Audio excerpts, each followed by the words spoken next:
आप देख रहे हैं TNB। पश्चिम बंगाल से भारतीय जनता पार्टी के नेता और सिंगर बाबुल सुप्रियो ने शनिवार को अचानक से राजनीति से संन्यास का ऐलान कर दिया है। बाबुल सुप्रियो ने इस बात की घोषणा अपने सोशल मीडिया अकाउंट पर की है। बता दें कि पूर्व केंद्रीय मंत्री और पश्चिम बंगाल की आसनसोल सीट से भाजपा सांसद बाबुल सुप्रियो के राजनीति से संन्यास लेने की अटकलें कई दिनों से गर्म थी और आज आखिरकार उन्होंने इस बात पर मुहर लगा दी है। माना यह भी जा रहा है कि मंत्री पद से हटाए जाने के बाद से ही बाबुल सुप्रियो राजनीति से दूरी बना रहे हैं। ऐसे में अपने राजनीति से संन्यास की खबर उन्होंने खुद सोशल मीडिया पर एक पोस्ट के जरिए दी है। तो जरा नजर डालिए उनके शेयर किए हुए पोस्ट पर। जैसे कि आप देख सकते हैं कि उन्होंने एक लंबा चौड़ा पोस्ट किया है जिसमें उन्होंने राजनीति से संन्यास लेने की बात कही है। उन्होंने लिखा है कि सबकी बातें सुनी, बाप, पत्नी, बेटी, 2 प्यारे दोस्त। इसके बाद कहता हूँ मैं किसी और पार्टी में नहीं जा रहा, न कांग्रेस, न TMC, न CPI।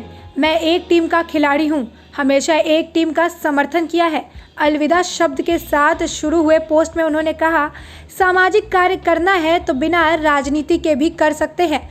पोस्ट में बाबुल ने अमित शाह और JP नड्डा का भी जिक्र किया और कहा कि उनके प्यार को भी कभी नहीं भूलूंगा। उन्होंने ये भी कहा कि वे सोच सकते हैं कि मैं राजनीतिक सौदेबाजी करना चाहता हूं, लेकिन ऐसा नहीं है। अगर वो मुझे गलत समझ रहे हैं तो माफ़ कर दें। सुप्रियो ने आसनसोल की जनता से भी माफ़ी मांगी और कहा कि मुझे अफसोस है कि आपसे दूर जाना पड़ रहा है। साथ ही कहा कि 1 महीने के भीतर ही वो अपना दिल्ली का मकान छोड़ देंगे जिससे दूसरे सांसद को मिल सके। सुप्रियो ने अपनी पोस्ट में स्वामी रामदेव का भी जिक्र किया। उन्होंने लिखा कि आसमान में स्वामी रामदेव जी से फ्लाइट पर छोटी सी बातचीत हुई थी। तब पता चला कि बंगाल को बीजेपी बहुत गंभीरता से ले रही है। सत्ता से लड़ेगी लेकिन शायद सीट की उम्मीद नहीं है। इस चुनौती को बंगाली के रूप में लेना था उस समय, इसीलिए मैंने सबको सुना, लेकिन जो महसूस किया वो किया। अनिश्चितता से डरे बिना जो सही सोचा वो किया। अंत में उन्होंने ये भी लिखा कि 1992 में उन्होंने स्टैंडर्ड चार्टर्ड बैंक की नौकरी छोड़ी थी और मुंबई चले गए थे। आखिर में उन्होंने कहा कि मैं तो जा रहा हूँ, कुछ शब्द रह गए हैं जो कि बाद में पूरे किए जाएंगे। पूरी पोस्ट पढ़ने के बाद इतना तो अंदाजा लगाया जा ही सकता है कि वो इसे लिखते समय भावुक थे। वो पहले भी ऐसी पोस्ट शेयर कर चुके हैं जिसमें उन्होंने राजनीति से निराशा की बात की थी।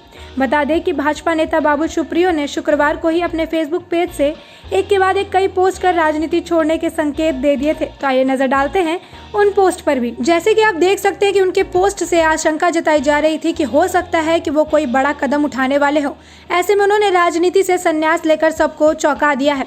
ऐसे में उनके राजनीति से संन्यास लेने के पीछे कई कारण माने जा रहे हैं, जैसे कि हाल ही में मोदी सरकार के मंत्रिमंडल विस्तार में भी बाबुल सुप्रियो को जगह नहीं दी गई थी। उन्हें उनके पद से इस्तीफा देना पड़ा था। साथ ही उनके कुछ नेताओं के साथ मतभेद हो गए थे और तमाम विवाद जनता के सामने आ रहे थे। ऐसे में हो सकता है कि इसी वजह से उन्होंने यह बड़ा फैसला लिया हो, लेकिन आखिर इस संन्यास के पीछे की पूरी सच्चाई क्या है यह किसी को नहीं पता और ये वक्त के साथ ही साफ हो पाएगी। तब तक के लिए देश और दुनिया से जुड़ी अपडेट्स के लिए TNB के साथ बने रहें। खबरों में फिलहाल इतना ही। देश और दुनिया की और ताज़ा अपडेट्स के लिए लॉगिन करें www.thenationalbulletin.in।